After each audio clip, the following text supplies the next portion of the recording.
Welcome back again. Another weekday bow hunting.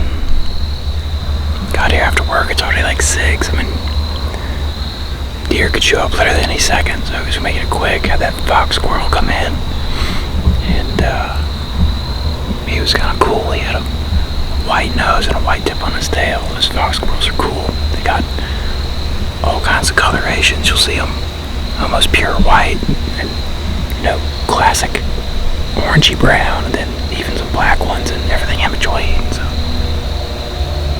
I'm just gonna enjoy the evening. I really don't have any expectations of anything coming by, so who knows, maybe a buck bear or a doe will come by. I kind of expect a doe, maybe, if anything. Wind is blowing right off my back into it's like an off wind, kind of where I think the deer are gonna come from, so I might get away with it, but I kind of doubt it. But hopefully, there's a little scrape up here. I've got a camera on. There's a couple little bucks coming and hit that thing, and then does are checking it out, and then they walk this path right in front of me out to the main field to go out there at night. So hopefully we could see some sort of critter. It'd be nice.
Oh man, this little buck up here came by, hit the scrape. I don't know if you could hear him grunt or not. He grunted.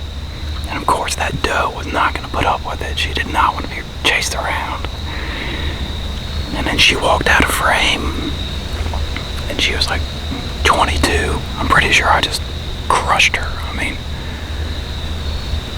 oh man, I was really hoping to get the shot, but I have no idea how that worked.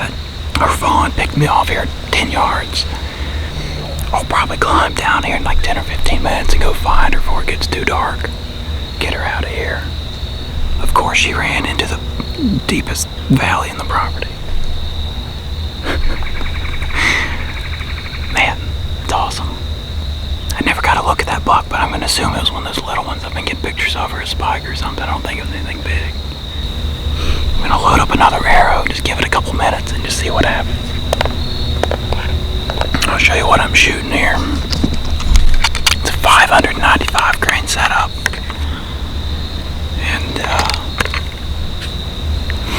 it's a 200 grain VPA Omega single bevel. These are my favorite broadheads I think I've ever shot. They fly so good. They're so easy to get sharp. So, anyways, let's sit here and hang out and give it 10-15 minutes and go find her. I know she's dead. I mean, shot was absolutely perfect. I mean, right in the elbow.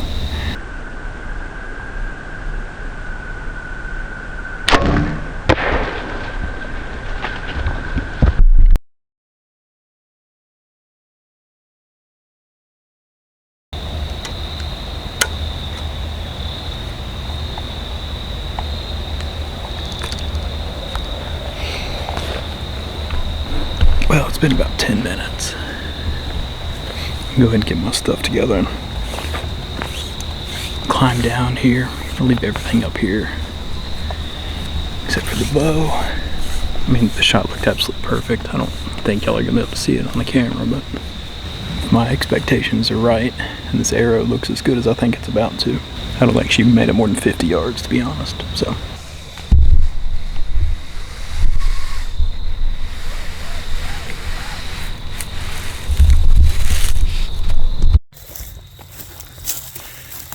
Here's the arrow.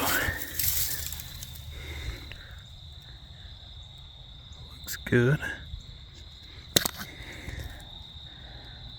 Broadhead's totally fine. Anybody on the fence about shooting single bevels because they don't leave good blood trails?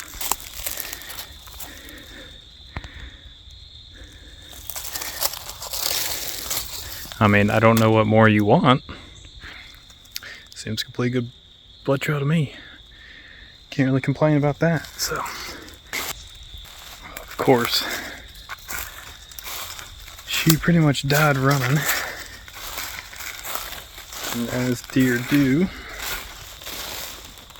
she ran all the way down here in this valley, but she didn't make it more than 40-50 yards, I would say. She died 10 seconds after the shot, so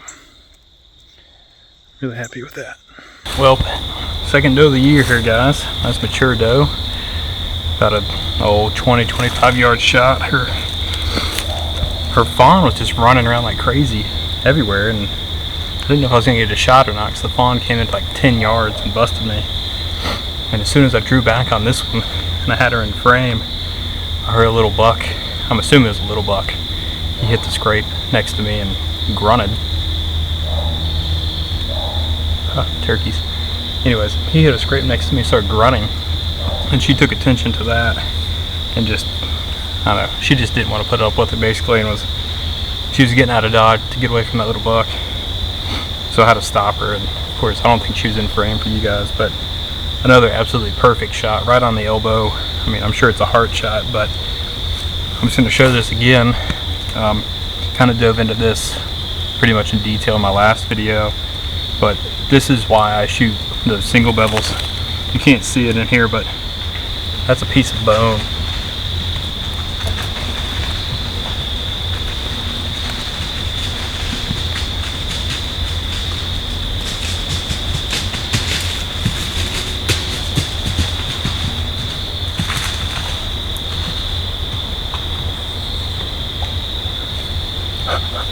Just had some deer on that. Anyways, like I was saying, the reason I shoot these single bevels, all these deer running around, that's a piece of her offside humerus that I broke. Here goes that one. You can see her leg's broken on the offside, so got a huge piece of bone right here. And that's why you shoot single bevels. So EPA has those Omegas, and You don't need to know how to sharpen or anything to get those things absolutely wicked sharp. So I'll leave a discount code in the video description and a link so y'all can go check those things out. That's what I've shot all my deer with this year so far. So yeah, check them out. But